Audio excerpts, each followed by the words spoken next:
So we are at 1 o'clock. So with that, I'll kind of officially kick off the webinar. Thank you, everybody, for joining us today. Today we're doing a roundtable discussion with two of Together's customers. We have Pablo from MCI Group as well as Tiffany from First Horizon. Today we're going to be sharing some insights. We're going to be asking some questions to kind of tease out a little bit of their experience, their tips, their best practices and insights that they've had from running global, very large mentorship programs for both of their organizations. The format for this is going to be a very typical panel. We're going to start off with a few introductions, get to know both Tiffany and Pablo a little bit better, and then we're going to get right into the questions. We've reserved around 40 minutes for this, saving about 20 minutes for Q&A from the audience. So if you do have a question that comes up, and thank you to those who submitted questions beforehand, please submit them through the Q&A function to ensure that we do see them and we can answer them in a very organized fashion, just so we can get you the answer that you're looking for. So without further ado, I'll start off with a quick introduction myself. If you're not familiar, my name is Brent. I work here at Together Software. We are a mentorship software platform that helps organizations drive performance, development, and growth through mentoring relationships. We've helped several organizations drive and bring world-class mentoring programs to their people, which brings us really to today's panelists. The first of which I'd like to introduce is Pablo Alvarez. Pablo is a learning and data designer at MCI Group. Don't be fooled by his title. He's played an incredibly large role in launching MCI Group's Elevate mentorship program internally to employees. However, he does specialize in measuring, reporting, and communicating the impact and ROI of these mentoring programs on learning on the bottom line as well, too. So very interesting specialization we have there from Pablo. Second to that, we have Tiffany. Tiffany has played an integral role in delivering mentorship to quite literally thousands of people. Over the course of her time at First Horizon, she has led projects that impact learning, diversity, and engagement. Her experience running such large programs has led her to develop an incredibly high level of knowledge and expertise in developing mentor-mentee relationships and running impactful programs. So Pablo, Tiffany, thank you so much for joining us today. Thank you for having us. Thank you for having us. Yes. No problem. Yeah. So we'll kick it off with a question. Try to keep it high level. This one is more so just to get to know a little bit about your programs, a little bit about what you're trying to achieve and how you design them based on those goals. So Pablo, I'll send this one to you to kick it off. Tiffany, feel free to follow up with any additional thoughts. But what were some of the key objectives or desired outcomes for your mentorship program? And how did you come about identifying them during the planning stages or building stages of your program? Right. So I can kick things off, Brent. So in our case, I would say the most important objective whenever we launch a mentorship program, it's about minimizing the dropout rate of our participants. So in other words, we try to ensure that everyone who registered for the program completed it thoroughly until the end, which is normally 6 months. Mm-hmm. And to try to ensure that we take advantage of Together health check features. And this basically tell us we take advantage of knowing whether the season feedback of both mentors and mentees is working out. So if it's a low score session feedback or a low feedback, we take proactive actions. We reach out to the mentor and mentee and try to ensure that the program is working well. And we also check out how often people are meeting. If they are or somehow not meeting at all, we also try to take actions once again to try to ensure that the maximum number of people who register to the program complete it entirely. Amazing. Awesome. Yeah, we do have a question about the mentorship mentee balance. So really looking forward to asking you about that, because I know that's a big feature of your mentorship program. Tiffany, would you mind chatting a little bit about the objectives of mentoring at First Horizon? Sure. So I think when I came into the organization, I started here in 2017. And so I've learned that many people assume that your mentoring just comes out of like the talent strategy of overall like connecting people for additional like informal knowledge. And ours actually rolled out of our diversity, equity, and inclusion space.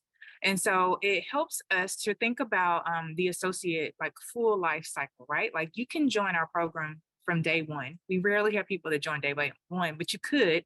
But it's a way for us to be able to connect associates, maybe even do some informal learning with reverse mentoring. We've seen that kind of happen more over the years.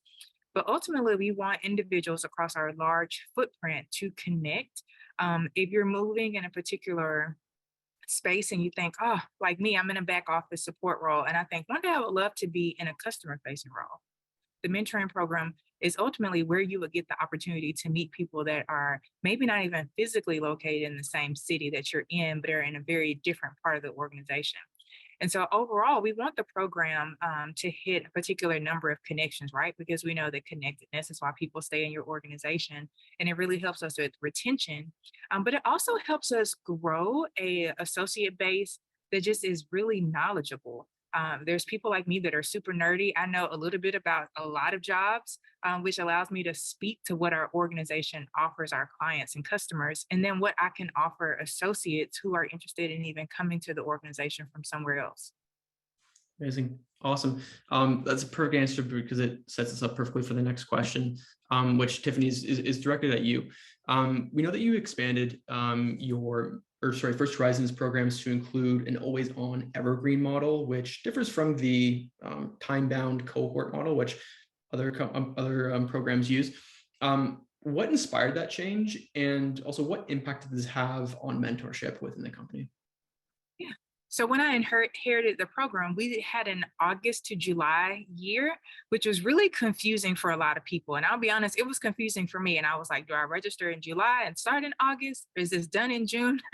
And so what we found is that if someone started the organization in like March, they wouldn't have a chance to join because we would ask them to wait until August. And then by then, you've kind of lost interest in this particular activity. And so I said, why not just move the year to start in January? Everyone knows the start of the year is in January. Everyone's thinking new year, new me. I'm going to go after all of these goals. And so I wrap it into the full talent strategy. But then being able to tell people, you can register at any point. I'm constantly recruiting. I'm looking for people that maybe they're in a particular area that it has a very high volume of activity in Q1 and Q2. And so they may not start until Q3, but that still allows them to have a significant relationship with someone for the second half of the year. And to me, that's just as great if they had done 12 months, if they do 6 months, if they do 3 months. For me, it's more about the quality of the connections and making sure that whatever moment that person is in, that the mentor program is positioned to help them. And we don't have to turn anyone away simply because of an arbitrary date. Amazing. Awesome. Following this one up, so this one's about the promotion and raising awareness about the mentorship program. Pablo, could you speak to a few of the ways that MTI Group promotes and raises awareness of mentorship internally? Sure, Brent. So we work heavily on a marketing campaign since the very beginning of every cohort we launch. And we do this by, first coming up with a catchy name. In our case, it's called Elevate Mentorship Program. So something, that makes people excited about joining the program. We believe that's extremely important. And we also, use all our communication channels. We use Microsoft Teams, Outlook, our intranet page, our LMS to try to really communicate as much as possible and to, as many people as possible. On top of that, and before we launch every cohort, we try to look for, we call it the champions, the mentors and mentee champions, and we try to gain success stories and testimonials from them. Not so, our talent is not only hear reasons for joining the program from us, the L&D team, but also from previous participants. And we have, realized that worked very well for new mentorship programs. Amazing. So reaching out to champions and then using every channel as much as possible. Quick follow-up question to that. Are you reaching out? Are you getting other leaders to help promote this message as well too? Or does it all come from the group that manages the... Well, we try to also involve leadership as much as possible. Yep. Seems we have a little bit of a frozen Pablo here. Oops. Oh.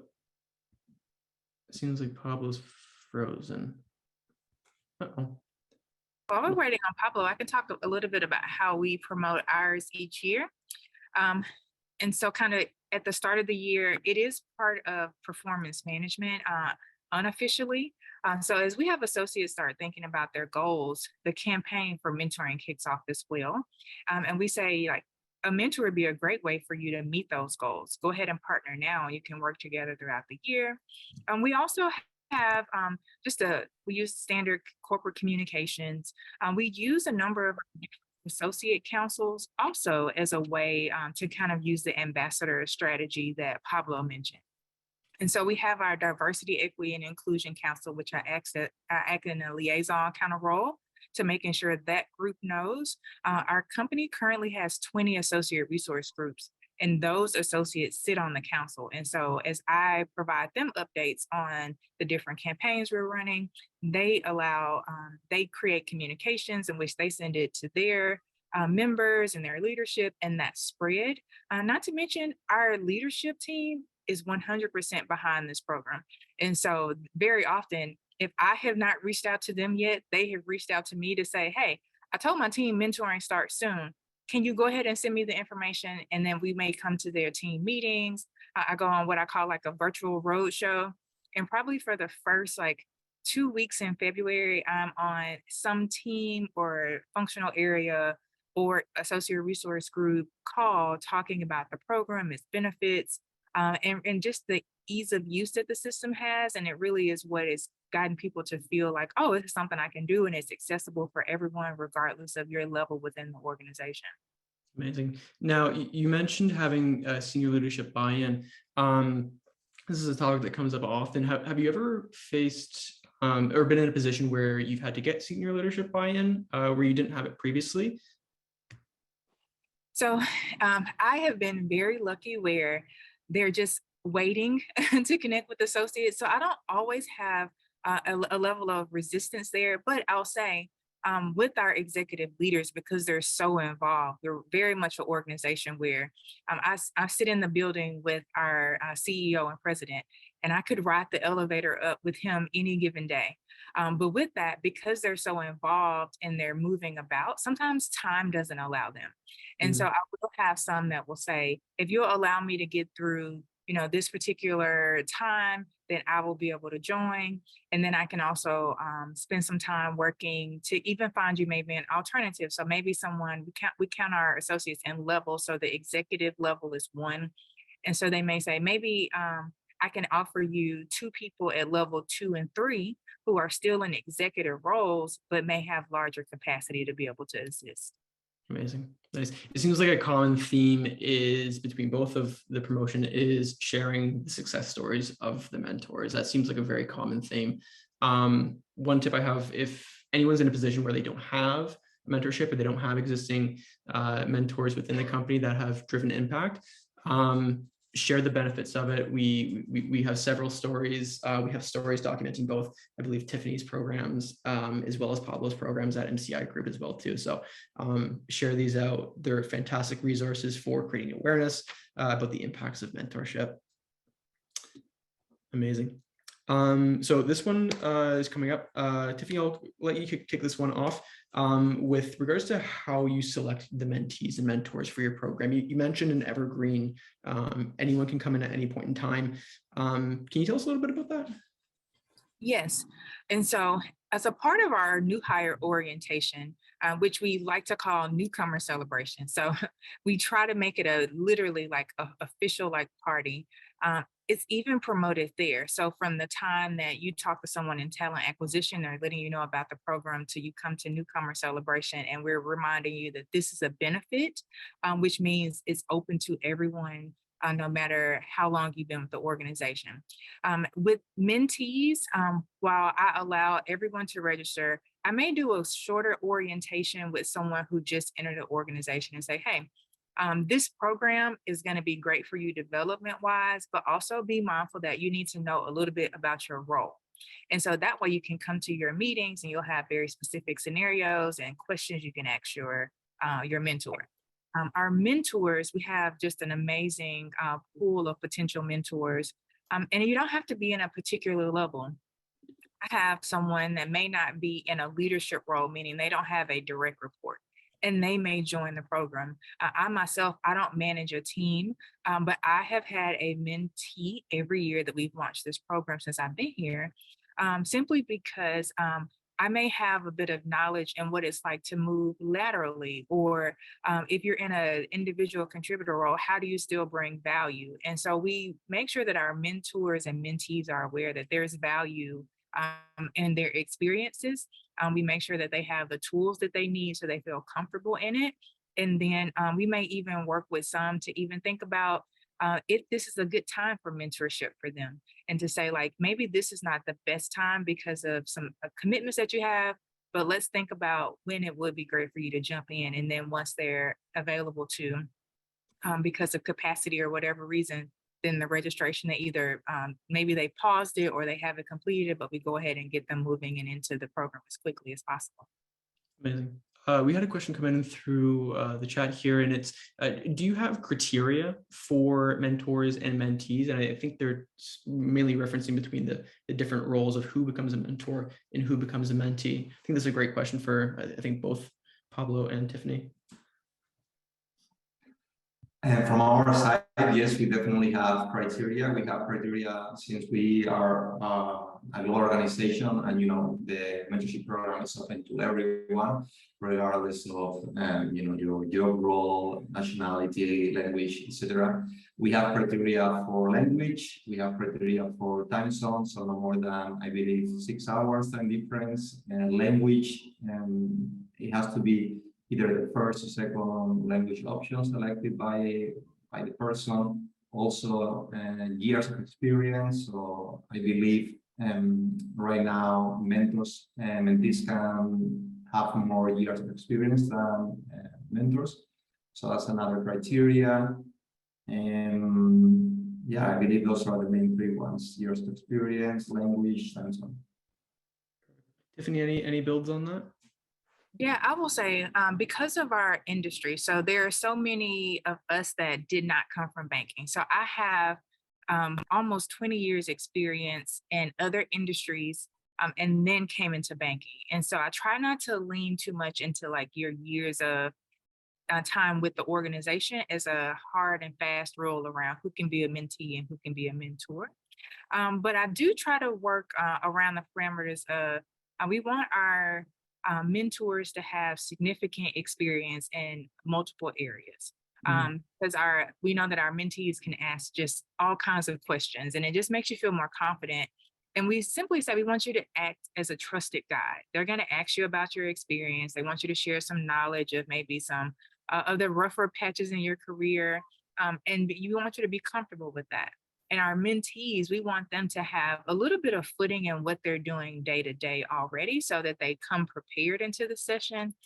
We don't want anyone to feel like, we call it being a genie. I don't want anyone coming in and rubbing the lamp and say, I wish you would tell me everything about your career, because that's going to be a really tough mentorship relationship. And people really understand that. So we try to make sure that both people have a solid footing in their career and understand the goal that they want to work towards. And that will make it really meaningful for both.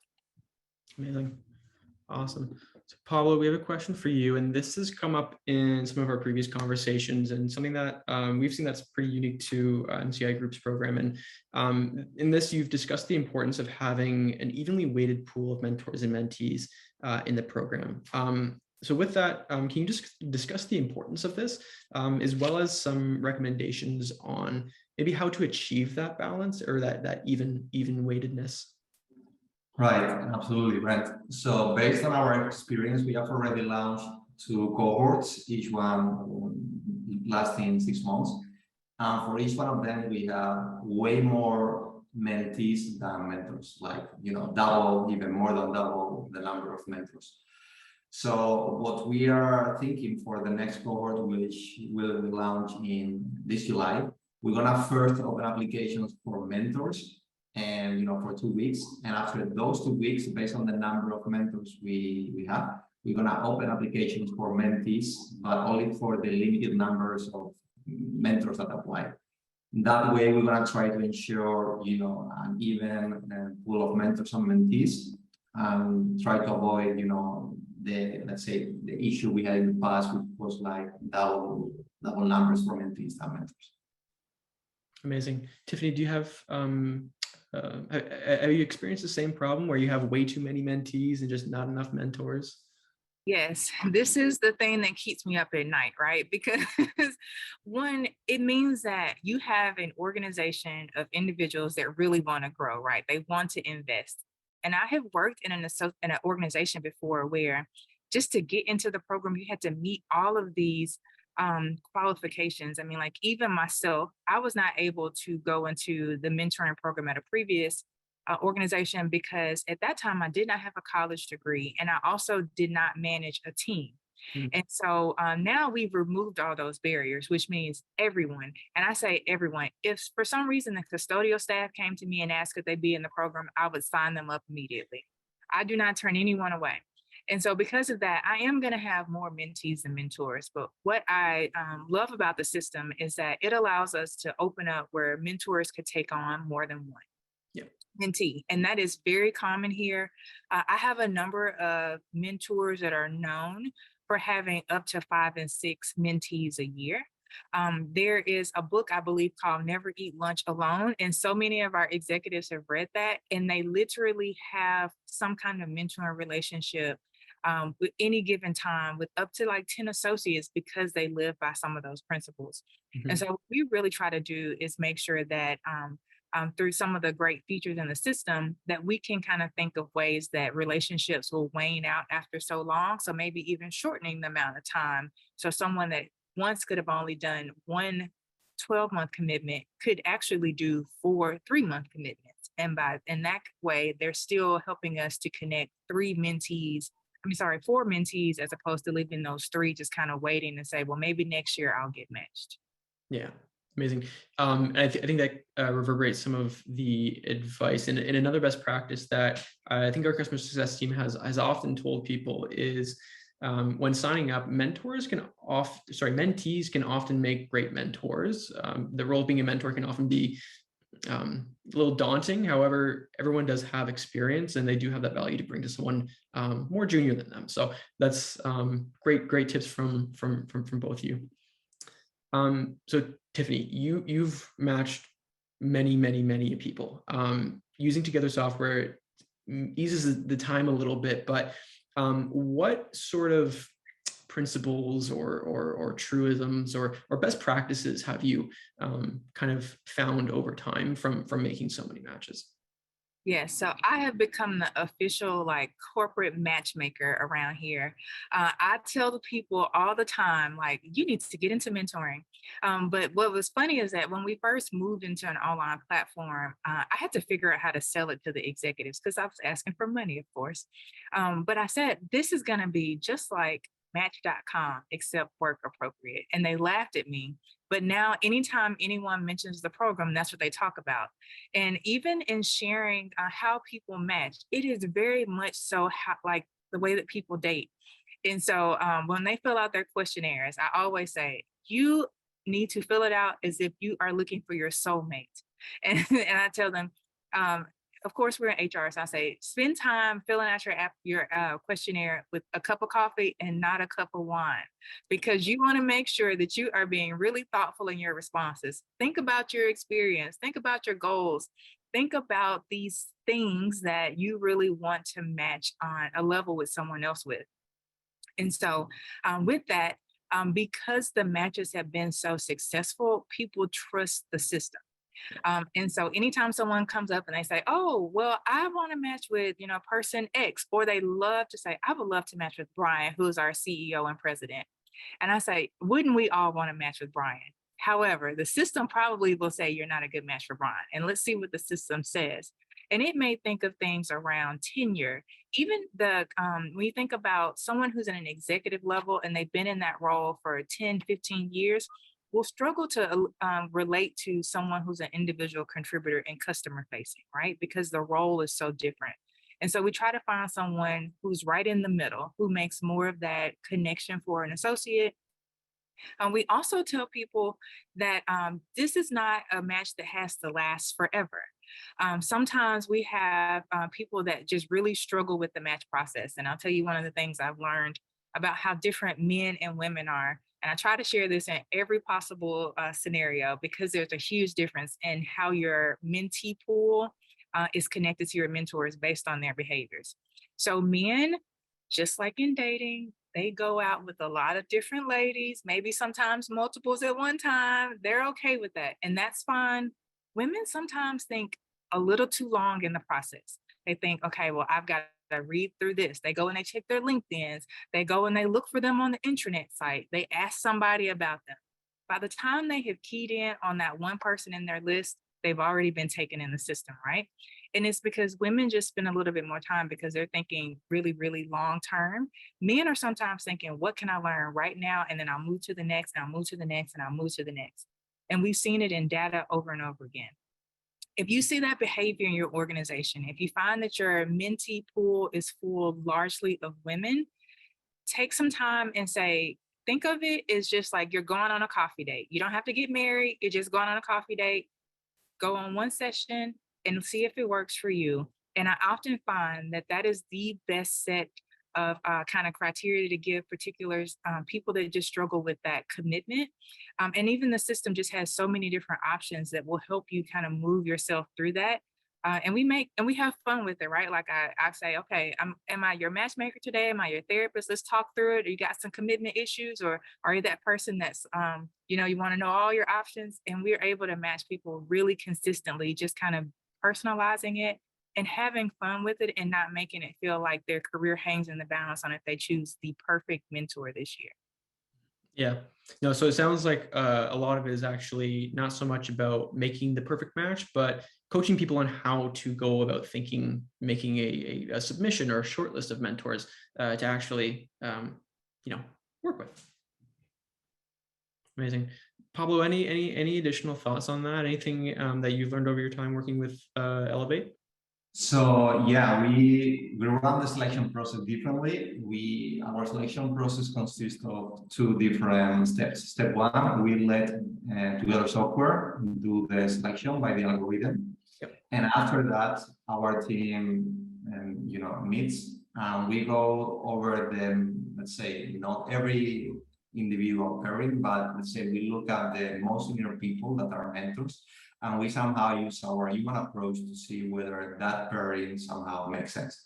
And by making sense, I mean whether perhaps they are, ideally we want people that are not working together at the same office. So, we see that someone is in the same office, we try to put it with someone else. The same for business unit or, learning objectives and so on. So I would say that's working particularly well, and combining the algorithm-led approach of Together Support with the human approach of our team. Amazing. Awesome. So combination of approaches as well there. Awesome.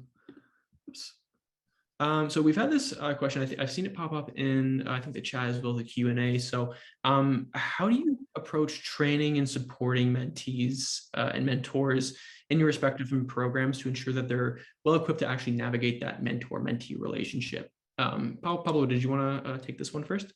Sure. So before every cohort, we invite all our employees who are registered to the program to a live training session, which lasts only 1 hour, and it's the week right before the launch of the mentorship program.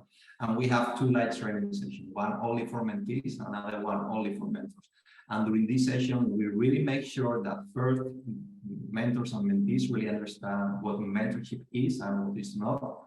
So we'll really highlight that it's not coaching, that it's not leadership development, so they have a very good idea about it.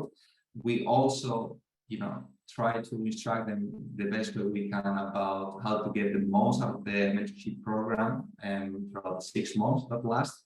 And finally, we also walk them through about the Together support platform, how to get the most out of it, how to use it, and any features that they will need to know from day one. And we found out that works particularly well, the light training session before every program cohort. And also, we have a mid-cohort meetup. So after 3 months or so, in which we again invite all mentees from one side and all mentors from another side. And it's purely an informal meeting, no slides, just exchanging thoughts, experiences, best practices about the experience so far for the program. And in that way, they can really hear from their fellow mentors and mentees and their experience and not from us what is moving. Amazing. Now, Tiffany, because you have an Evergreen program, I'm sure the training and support looks a little different. Could you speak a little bit about how you facilitate that?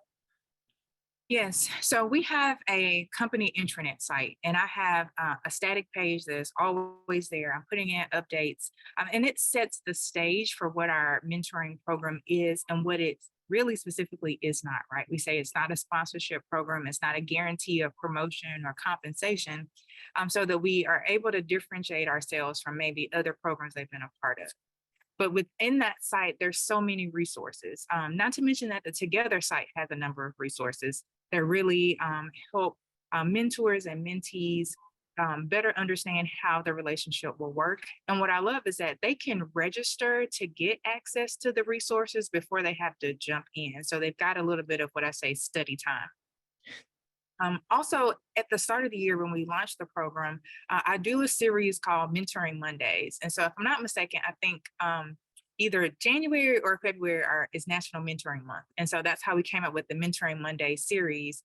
And that is a great time for us to talk about how you register, what the program is, and then we share stories. And so that there are real life examples of successful matches. One of my favorite things to show is a mentor that is also being mentored. And so in one case, I shared my mentoring relationship. So at the time I was being mentored by the head of compensation, who is now our chief human resources officer, but I was also mentoring someone who worked in our contact center. And I shared about kind of like the ladder of mentoring, and people see that, oh, so this is just transferring from kind of like one generation to the next. And it really helps set the stage for the day that you kind of move from mentee to mentor, what the expectation is and the way to manage that relationship.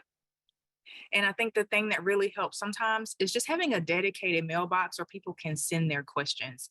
If they never remember that I'm in charge of mentoring, they know that they can always email, mentoring@firsthorizon.com, and that they will get a response, and we'll set up some time to talk and just work through those questions that they may have, and just being available to set expectations, answer questions, and maybe even nudge people that are on the fence for involvement. Amazing. Awesome. So moving on, we want to talk a little bit about the measurement and the actual impact of mentorship on your organization. Pablo, since this is kind of your specialty here, I'd like you to kick this question off. So what metrics or measures do you use to assess the success or effectiveness of your mentorship program? Sure, Brent.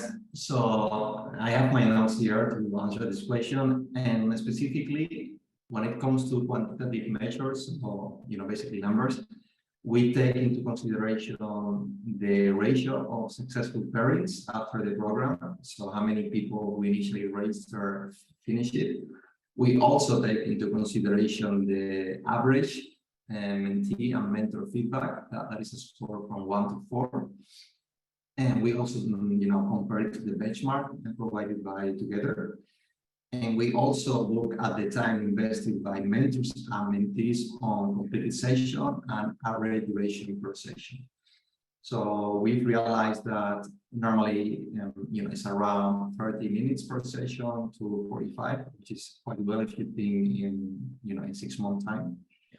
And that's in terms of quantitative feedback. When it comes to qualitative feedback, at the end of each cohort, we also send a survey to all participants, asking a couple of open-ended questions to gather feedback about how was their experience and things to improve, things that they would like to see in their next program, whether they have achieved their learning goals, whether they believe they're gonna make an impact, and really try to isolate the impact of the program on their daily use. And somehow we use that combinations of quantitative and qualitative feedback to convey to our stakeholders. Yeah, so really connecting the learning goals that people identify with whether or not they've actually achieved them is one key measure. Tiffany, any builds on that for you, or how you measure impact and effectiveness? Yeah, so we have similar strategy. As I mentioned before, we try to couple it with the performance management process. And so because we do have people that are very goal driven in their role. And the great thing about how we document performance management, we have quarterly check-ins and then the annual review. Through that text, I can do an analysis on like what's being said. If there's mentions of mentors and mentorship, I can pull that out of the text each quarter. Also retention. When I look at my retention rates, I literally just pulled this yesterday. Of the people that were in the program last year, I have a 95% retention rate, which is amazing because it is consistent. I'm able to look at retention across a number of things to say, like, in associates that are engaged in these particular activities, they're more likely to stay than an associate that just kind of comes in and does their job. And I run those numbers side by side. We even look at demographics. We can get it all the way down to race, ethnicity, even disability or veteran status. There's so many things that I can track. Also, I'm using that system feedback. I think everyone in the organization knows if you give one of your sessions a 1 or a 2, I'm going to give you a call because I want to know what's going on. And not to say like, oh, you can never say like, oh, this is not working. But I want to know as soon as possible for you that it's not working. And then let's figure out if it's a personality thing, if it's a level of like expectations are off. So very often I'm in human resources. And people match with other people in human resources and they say, well, they couldn't help me figure out what my next job was. And I may say, well, because they're in benefits. And so benefits doesn't know a lot about talent acquisition. And so, but then also that's maybe a conversation you should start to have with your leader to figure out transferable skills as opposed to putting that solely in the mentoring program.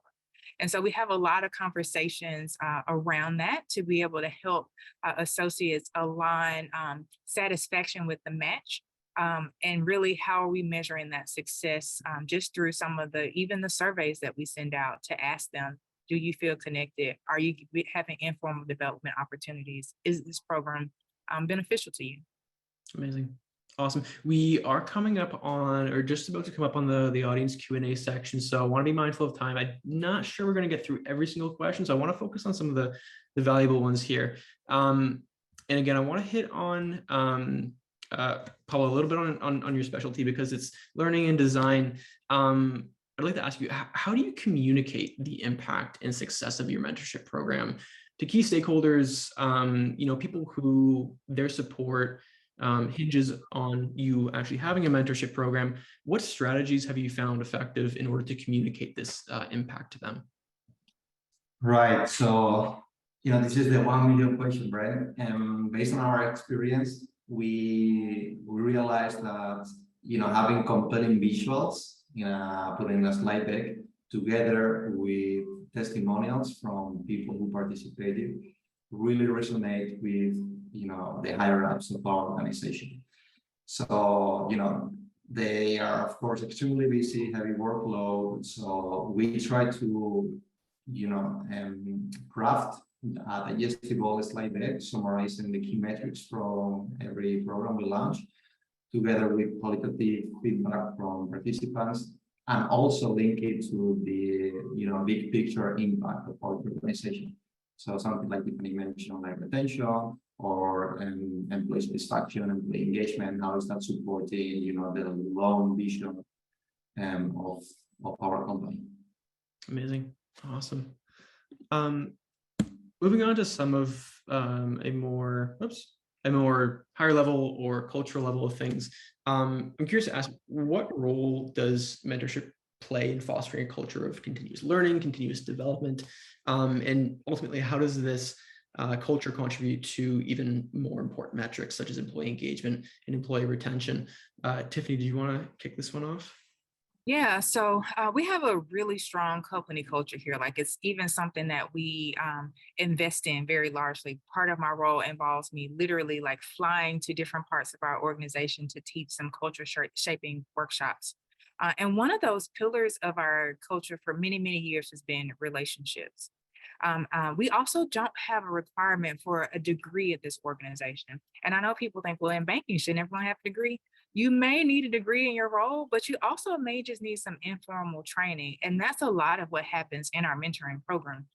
Like I may be matching somebody that wants to move into a private client space, and they would be like a concierge service. And really, there's not a formal degree that they would need. It's understanding how do you meet a client's needs? How do you anticipate different things that are happening in the environment that may impact someone's need for services. And so really what happens is that people find it a great way to learn a lot without maybe even having to go back to school immediately. But then also what I find that it does is that as they meet people from different parts of the organization, it may trigger a curiosity in them and they may return to school, which allows us to use our tuition reimbursement benefit across the organization, which every associate also has access to. So it really works back and forth. And I really appreciate the synergy because I think it just, again, helps with retention. It helps senior leaders understand the value in it and really keeps our organization really like fresh on top of the new things in the industry. Amazing. Again, want to be mindful of time, so I want to go to the question I think some people are very looking forward to. And Pablo, I'd love for you to kick this one off. What advice would you give to someone who is just starting or someone who is looking to take the program to the next level? What advice would you give them?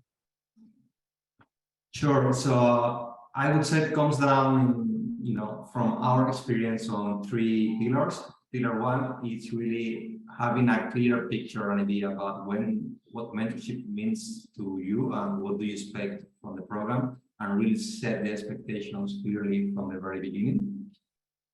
Number two would be work heavily on your marketing and comms, really come up with a catchy, branding name, communication from the very beginning to try to gather as many people as possible, build awareness, create a sense of excitement, something that people really are looking forward to join. That's extremely important because at the end, the program will be what you share in your comms because they don't know the platform, they don't know what you already know. And third, use data to take actionable steps along the journey. That way you can take proactive measures to see whether the parents are working well, whether you need to reach out to mentors, mentees, whether the learnings and objectives and goals set at the very beginning are being met or not. And so that's it. I would say, yeah. Have a clear idea about what mentorship is, work heavily in your marketing campaign, and use data in your organization. Amazing. Love that. Tiffany, what advice would you give? Just don't be afraid to start small, right? I think sometimes you can get really tied into numbers. So someone asked the size of your organization. So my organization is roughly 8,000 associates and they're spanned across, I believe, close to 16 states. And that's just where we have physical locations. That doesn't include associates that work completely remote. My program is not even hit 500 consistently, like year after year after year. And that is okay, because I also know that that's based on what's happening in our organization.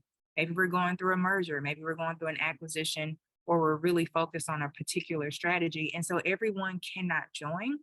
But I'm really focused on the quality of the relationships more than the numbers, because the numbers will come as people begin to talk about what they really learned and how they've grown through the program. Amazing. Awesome. So thank you, Pablo, Tiffany, for answering those questions. 44 minutes of being peppered with those. I'm sure that's not easy. I'd love to just transition to the audience questions right now, give you a little bit of a break, take a sip of water. If you have put a question into the chat, there are a few new messages in there, so I'm not exactly sure where they are. If you do have questions, please put them into the Q&A. We'll get to them now. There's a few lined up, and we've got a few that were submitted beforehand as well too. So yeah, if you've got a quick second, feel free to do that. But without further ado, the first question I'd like to ask is one from Sandra.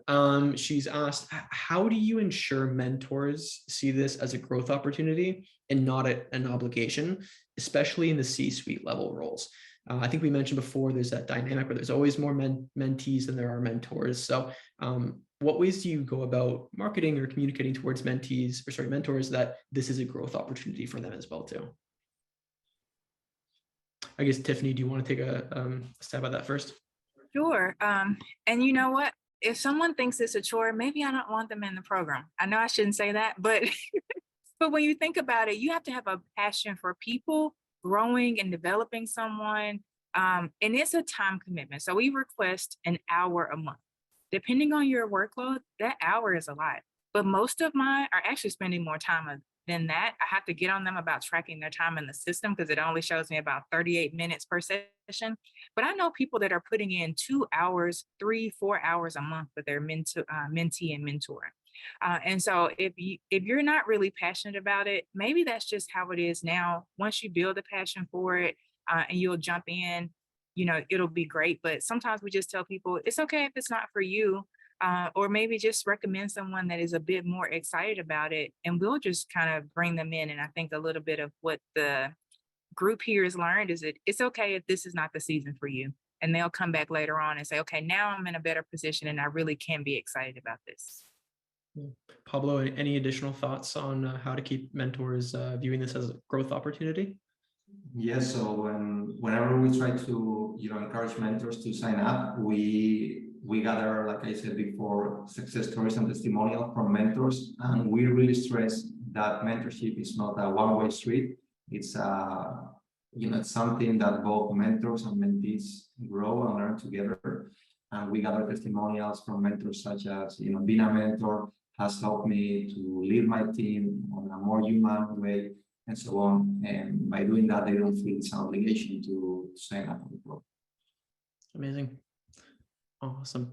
We have another question here from Robert, which asks, when would you say that a match or a mentor engagement has been successful? Are there certain goals that you're looking for before matching, or how is that accomplished match kind of determined? Pablo, do you want to start with this one? Right, so that's a very subjective metric. What does success mean to each pairing? I mean, that's up to each mentee and mentor. We can only tell, from the quantitative and qualitative feedback that we obtain from the platform and the survey, and whether the pairings has worked. But in our case, we certainly know that people who submit high score session feedback, that they meet regularly and that they finish the whole program through this, in our case, 6 months. We consider those relations as successful because also, and this is something I mentioned before, they also come back to us saying, hey, I want to stay in touch with my mentor or mentee, even though the program is finishing, but I'm gonna stay in touch, using Teams or Outlook or whatever. I want this relationship to go beyond than the 6 months initially planned. Amazing. Tiffany, any additions to that as well too? About the same thing. I mean, we are surveying our associates so much. We're constantly monitoring the relationships. And as long as it's working for them, and they kind of tell us what they're looking for, even in one of the questions in the questionnaire asks, what are you looking for? And so if it's meeting those expectations, then we kind of, say, okay, that's successful. Especially we look at retention rates, we look at performance scores, and really those are some measures that we use pretty consistently across the organization. Amazing. Yeah, I think one thing that several of our customers use is it's an ongoing measurement. When the matching, you're able to define those exact criteria which you match on. the algorithm does work. It does make a good match, but it is something that is continually measured, and it can fluctuate over time, I'm sure, as all of us have seen. We had a few questions come in through the chat. Pablo, I think this is a great question for you. It's about managing programs that are multilingual or global. So do you have any advice for do you have any advice for managing a multilingual or a global program, specifically with low touch solutions or communications or the trainings that go into communicating with these mentors and mentees? Yeah, I would say two very important things are, well, first of all, language. Make sure that, the mentor and mentee speak at least, if they are not, for example, in our case, I'm Spanish, let's say I have a mentor from Germany, let's make sure that both of us speak English, that criteria is met. And the second thing, super important, is time zone. So if you are matching someone with more, in our case, we realized more than 6 hour difference, that's not going to work, because you're going to be super late for one and very early for the other. So, try to somehow find, if possible, no more than 4 hour time zone difference if you have an international organization, and make sure that the language criteria is met. Yeah. So this question could be interesting because, again, we have two different program formats. Tiffany, you have Evergreen. Pablo, you have cohort. What's the ideal length of a mentorship program or mentoring relationship? I think it just depends on the people that are involved in the match, what the goal is, and just their ability to commit. I think so many people go in and they say, I'm going to get all 12 months. I think on average, people meet about 8 to 9 months a year. And we know that will decrease as you move into maybe like the summer, as people go on vacation, or holiday season. And so the 3 months has worked well for us, especially as we have associates that are moving around the organization, that are really getting their feet wet. That works really well for others they need to learn a particular area of the organization really quickly because of a project that they're working on. And so I think it just depends. But I say, if you have the ability, offer as many options as possible. And even you can just go on to do one session. And so many people do one session and then they say, that was great, let me move on to another person. And they may connect with 10 people in a calendar year. And they would say the same thing as someone that stayed with another person, a single person, the entire year. Amazing. Pablo, with the cohort program, I believe your length of mentoring is six months. Any comments on how you came to that number, or any considerations for people? Yeah, no, absolutely, Brent. That's not a random number, 6 months. And we realized, that 2 months, 3 months was short because, based on our company and our industry, people are traveling a lot, they have a heavy workload, and they are not able to meet, as much as we like. So 6 months, we found out that is the ideal time for them to at least meet, once or twice, for at least 3 to 4 months, knowing that for 1 or 2 months you're going to be extremely busy and perhaps they will meet. So we try to ensure that, at least 6 months, last time 80% of the people who register finish it. So that was why it's So a long enough time to allow a little bit of flexibility just for every exactly. time. Exactly, because people take holidays, they are on leave, on our case, if we set them for 2-3 months, and perhaps they were traveling and they only have 1 month of actual mentorship. Amazing. There's two questions here that seem very similar, and it's about what kind of guidance do you provide to mentors and mentees for each session? And I think it's specifically talking about the actual content that mentors and mentees are seeing during their mentoring sessions. So Tiffany, I know training and facilitating that. Could you speak a little bit about the actual content that goes into preparing mentors and mentees for their relationships? Yes, so the system has some resources that are already there. There's a mentee and mentor handbook that I always refer associates to. There are videos, there's LinkedIn learning videos that are in there. Additionally, every session has an agenda, and that agenda is a mentee version and a mentor version.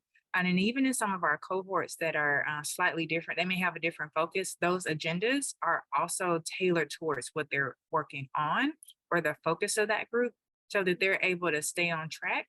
And we find that people can follow those agendas very, very well. They create structure. And for the most part, because we're a highly relationship-based organization, people are able to get the hang of it pretty quickly. Perfect. Pablo, any additional thoughts on that? No, nothing else to add. We follow the same methodology than Tiffany's in this case. Amazing. Let's see here. I've got some of these. We have a question here about, and this is a question of whether you've encountered this situation, but has there been any situations where people who maybe don't make it into the program, any management that needs to be done with them? There's a question here that says, how do you handle the people that don't get into the program? Our team is concerned that employees will be disengaged. Tiffany, I know you have Evergreen going on, but Pablo, maybe you can speak to this as well too, since I know that your registration is limited. Yes. So like I said, our programs last 6 months, and we have a limited number of spots for people to register. So if someone, for whatever reason, doesn't end up on the program, they go directly onto what we call the official waiting list. So whenever we launch the next program, these are the people we first reach out to and ask them, hey, we know you registered last time, but we couldn't make it because of whatever reason. Now you are the first one we would like to reach out to become a mentor. And that way we feel we found out that people somehow are also engaged and excited about the next launch. The next launch, yeah. So always have that, the next cohort as well too, so people can fit in later. Amazing. We had a question here about mentor burnout. So is this something that you've experienced in your program where mentors are just completely at capacity? And if so, how did you prevent that, or how did you correct that situation? Tiffany, has that ever been the case at First Horizon? Yes, I think every organization has it, especially if you're in an industry where there may be a lot of mergers and acquisitions and things of that nature. And usually, so each year, if you've been in the program before, you get a personal invite from me that says like, hey, I want you to join this year. If anything has changed in your capacity, let me know. And a lot of my leaders and participants are just really great about saying, hey, I'm sorry, but I need a couple months off. We just came off this project. Can you circle back in the summer? And I make note and I circle back. Those that maybe they just forget altogether, they usually remember as we do promotions, but we try to do at least a quarterly promotion for those that needed the break but are ready to jump back in. Amazing. Pablo, has this ever occurred at the MCI group, the mentoring? Yes, Brent. Again, based on trial and error, after 2 programs, for the first 2 cohorts, we had the number of spots for mentors was 3 mentees, and we realized that 90% of mentors who selected are able to mentor 3 mentees and end up dropping out 1 or 2. So from our experience, we set the maximum number of mentees per mentor to only 2. Even though someone asks them for, I want to mentor 3, we always set for 2 because we know that heavy workload is normally the reason why people drop out. So that way, minimizing the number of mentees per mentors help us minimize the burnout mentor. Right. So yeah, using that feature where you can limit the number of connections that a mentor can have. Wonderful. Okay, I want to be mindful for time. I think we can squeeze one more in. We have one here about what do you do when people just decide to use the system to get matched, and after that they just kind of ghost?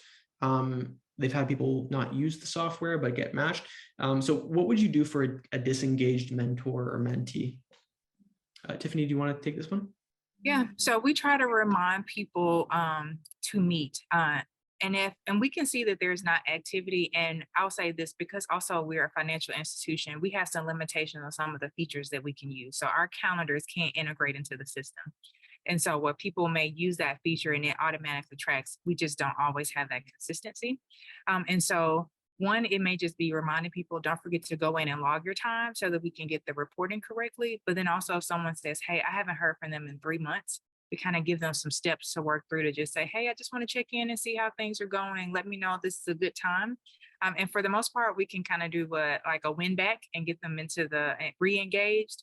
Or we just say, hey, let's just go ahead and end the match and get you connected to someone else. Amazing. Awesome. Again, I want to be very mindful of time. It's currently 2 o'clock. So thank you both, Tiffany and Pablo. Incredible insights here. I'm sure everyone learned quite a lot about your programs. For the audience, just want to point your direction. We have, if there's any outstanding questions, we have tons of resources. Also, please do not hesitate to reach out to us. Next week, we will also be hosting a live demo of Together Software. So we'll be showing you actually what goes on behind the scenes of what Together Software look like. We'll talk about a lot of the features, the content that were shared here today. But without further ado, if there is any interest, feel free to go into our website, book a demo. Tiffany, Pablo, thank you so much. Incredible effort. I'm sure you can see the chat, it's blowing up. Lots of thank yous, lots of nice notes. So to everybody else in the audience, thank you for joining us today. It was amazing presenting this session. Yeah. Thank you for having us, Brenda. Thanks everyone for joining. Have a nice day. Bye-bye. Thank you. Enjoy.